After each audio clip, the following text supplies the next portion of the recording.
Baik, kita lanjutkan keberadaan sanksi di dalam norma hukum. Ya.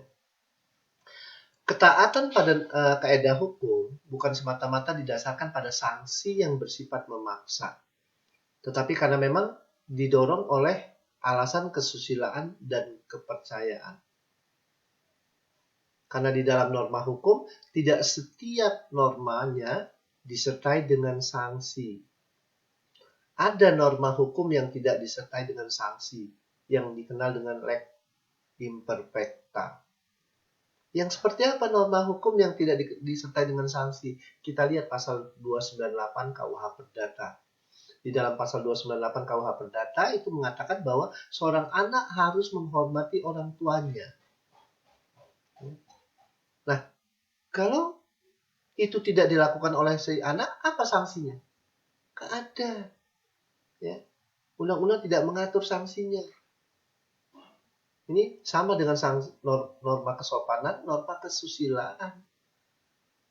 Nggak ada sanksinya. Tapi di dalam hukum perdata juga ada kemungkinan, ada dalam hukum hubungan dengan perikatan. Ada akibat hukumnya yang bisa dipaksakan, ada akibat hukum yang tidak bisa dipaksakan. Yang bisa dipaksakan kita kenal dengan perikatan perdata atau obligatio civilis. Yang dapat dipaksakan pemenuhannya kita kenal dengan obligatio natural atau natural perbentenes. Ini dapat dipaksakan akibat hukumnya. Yang tidak dapat dipaksakan seperti apa misalnya? Perikatan yang timbul dari hutang piutang dalam perjudian atau pertaruhan. Ini nggak bisa dipaksakan. Ya. Perikatan yang sanksinya nggak dapat dipaksakan. Anda hutang sama saya di dalam perjudian karena kita main judi, ya. Terus saya tagih hutang Anda, ini nggak bisa dipaksakan. Ya. Saya tidak bisa memaksakan bahwa Anda harus bayar hutang secara hukum, ya. Artinya apa? Kalau Anda nggak bayar, saya bisa gugat Anda ke pengadilan dan sebagainya. Ini nggak bisa, dasar hukumnya nggak ada. Ya. Tapi kalau yang jenis perikatannya adalah masuk dalam obligatio civilis, bisa dipaksakan. Dalam perjanjian jual beli tadi misalnya, Anda nggak bayar hutang, ya dengan itikat baik sudah saya laksanakan, ya saya terpaksa tempuh jalur hukum. Saya gugat Anda ke pengadilan, Anda melakukan suatu perbuatan yang namanya wan prestasi, mengingkari perjanjian. Kalau terbukti Anda mengingkari perjanjian, menimbulkan kerugian pada saya, maka hakim akan memutuskan bahwa Anda wajib mengganti kerugian. Hakim bisa memaksa supaya Anda mengganti kerugian. Kalau enggak, mungkin bisa dikenakan sanksi pidana masuk dalam ranah pidana, penipuan, dan seterusnya. Nah, ini kalau kita bicara hukum perdata, ya, keberadaan sanksi dalam hukum perdata, ini ada yang tidak bisa dipaksakan. Ya. Ada yang tidak punya sanksi. Di dalam hukum perdata juga kita mengenal ajas yang namanya ajas anpulen re, ajas hukum pelengkap.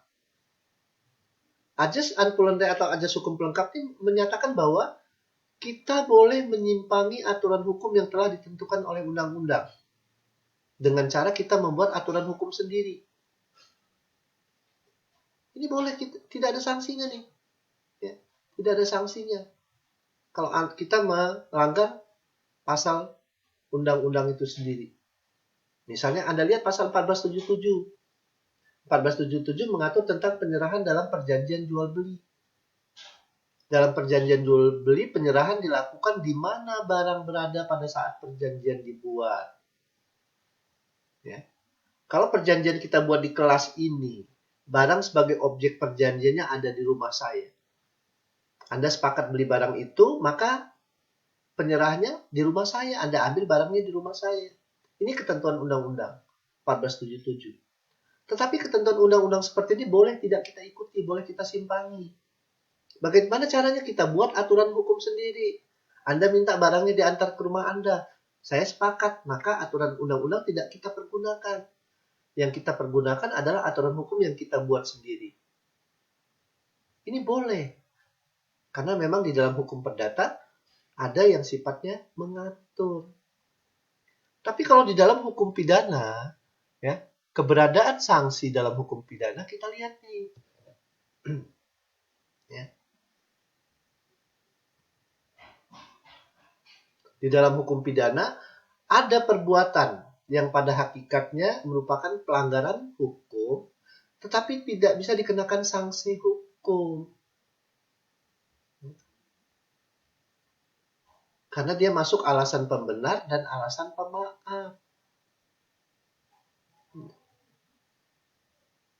Apa yang tidak bisa dikenakan sanksi hukum walaupun melakukan pelanggaran hukum? Di dalam hukum pidana tadi saya katakan bahwa karena dia masuk dalam alasan pembenar dan alasan pemaaf yang diatur dalam pasal 48, 49, 50, 51 KUHP.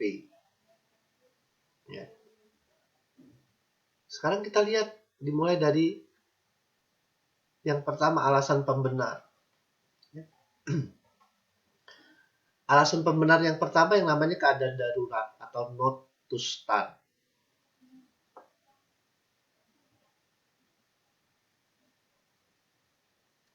Dikatakan di situ bahwa konflik kepentingan hukum antara kepentingan hukum dan kewajiban hukum, di mana kepentingan hukum yang kecil harus dikorbankan terhadap kepentingan hukum yang besar. Ya. Misalnya nih, contohnya, Anda berada di tengah lautan, keadaan darurat nih, ya, berdua atau bertiga. Pada saat Anda di tengah lautan, tenggelam di tengah lautan tuh ada satu papan sekeping. Papan sekeping tuh hanya bisa digunakan oleh satu orang. Kalau Anda mau menyelamatkan diri Anda boleh singkirkan teman Anda yang dua. Anda boleh singkirkan teman Anda yang dua. Anda selamat, teman Anda mati. Anda akan dibebaskan. Karena memang Anda dalam keadaan darurat. Karena papan sekeping tadi kalau mau digunakan secara bersama-sama nggak mungkin. Dia hanya bisa digunakan oleh satu orang.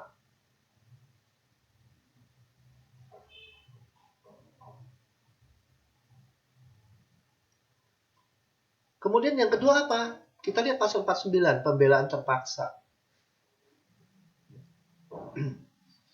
Atau not swear. Not swear adalah alasan untuk dibebaskan dari hukuman karena melakukan pembelaan diri, kehormatan atas barang secara terpaksa terhadap serangan yang mendadak dan melanggar hukum. Ya. Contohnya nih misalnya, Anda mau dibunuh orang, ya, sudah terpojok di pojok ruangan ini, nggak bisa lari lagi. Ya. Kalau Anda mau selamat, Anda melawan. Ya. Pada saat Anda melawan, Anda bisa menguasai senjata si pelaku. Senjatanya bisa melukai pelaku atau membunuh si pelaku. Pelakunya mati. Dalam keadaan seperti ini, Anda dibebaskan untuk tidak bertanggung jawab.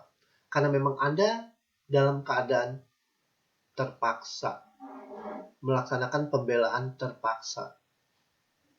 Ini dalam pasal 49. Ya.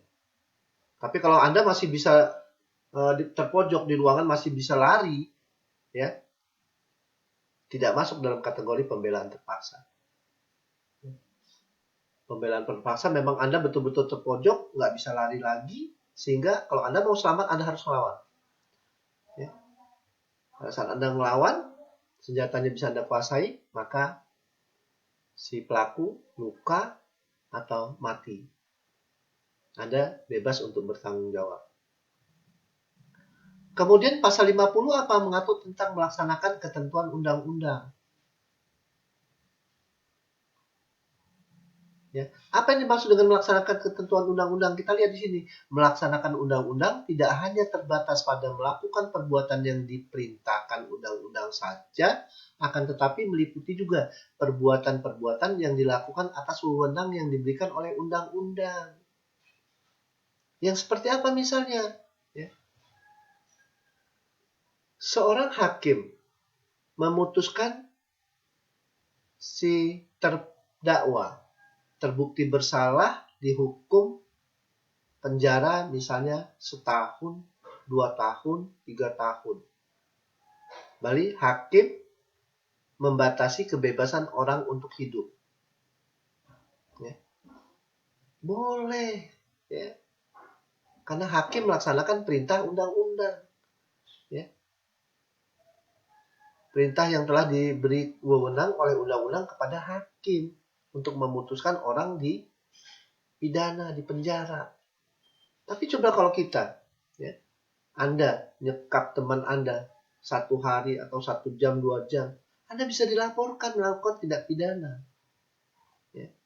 Tapi hakim jangankan 1 hari, setahun, 2 tahun, bahkan dihukum mati, ya, dia merintahkan yang bersangkutan dikenakan hukuman mati, boleh. Karena dia melaksanakan perintah undang-undang. Terus pasal 51 tentang apa? Melaksanakan perintah jabatan. Ya. Apa yang dimaksud dengan melaksanakan perintah jabatan? Melaksanakan perintah jabatan dari kekuasaan yang berwenang untuk memerintahkan tidak dapat dihukum. Ya. Yang seperti apa contohnya? Misalnya, kalau kita bicara kepolisian. Kalau saya atasan Anda sebagai polisi, ya, saya perintahkan pada Anda untuk mencari pelaku kejahatannya sampai ketemu. Ya. Kalau dia melawan, saya perintahkan tembak. Anda cari nih si pelaku kejahatannya. Berhari-hari, ya, lo capek.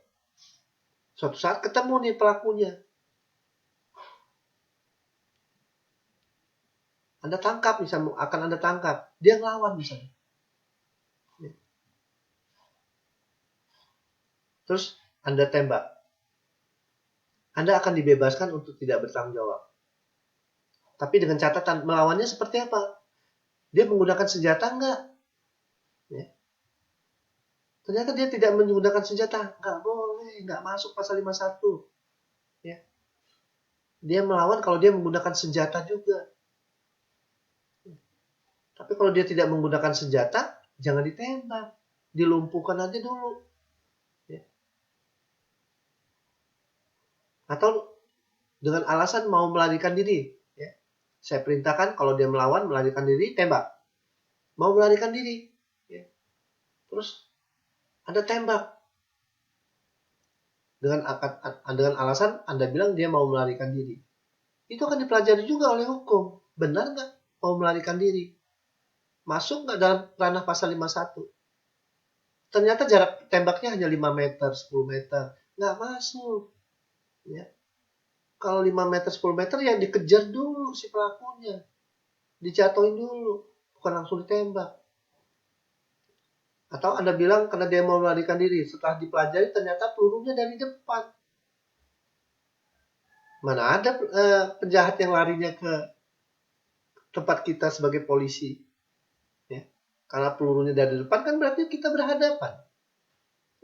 Nggak ada alasan mau melarikan diri dan seterusnya. Ya. Ini alasan pembenar. Kemudian ada juga yang namanya alasan pemaaf. Ya. Alasan pemaaf. Alasan pemaaf ini merupakan suatu alasan di mana seseorang melakukan perbuatan pidana tapi tidak dapat dipidana karena memang terpengaruh terhadap apa yang ditentukan di dalam pasal 44 KUHP. Karena memang dia tidak mampu bertanggung jawab. Ya. Apa isi pasal 44?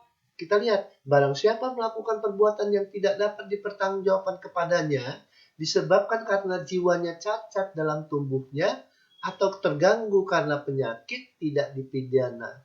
Jelas di dalam pasal 44 ayat 1. Orang-orang seperti ini melakukan tindak pidana tidak akan dipidana.